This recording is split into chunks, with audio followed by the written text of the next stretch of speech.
EJT-tekniikkahan on turkulainen konepaja ja meriteollisuusverkosta alihankintayritys. Se mitä me tehdään on teräslevyjen termiset leikkauspalvelut, eli plasmaleikkausta ja nyt uutena laserileikkaus ja sitten myös polttoleikkausta. Meidän haasteet ennen uusien laitteiden hankintaa on ollut mittotarkkuus ja pitkien kappaleiden valmistaminen.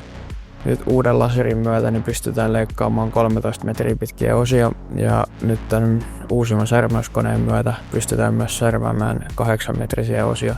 1000 tonnisen puristusvoiman päästään myös todella paksujen kappaleiden särmäämiseen. Meidän asiakkaat ovat ottaneet uudet palvelut innolla vastaan. Erityisesti positiiviset palat on tullut laserin leikkuutarkkuudesta ja viisteistä.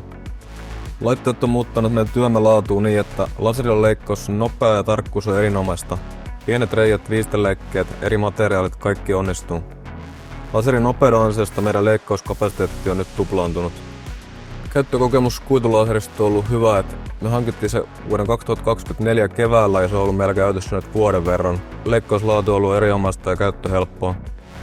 Me valittiin Alikon laitteet, koska hinta-laatusuhde oli hyvä ja meille tärkeää oli myös huoltopalveluiden ja varaosapalveluiden lähellä oleminen sekä niiden helppo saatavuus. Oman kokemuksen mukaan voin kyllä suositella Alikon laitteita. Meidän koneet on ollut täsmähankintoja meidän tuotantoa. Ne ovat olleet luotettavia toimijat niin kuin on luvattu.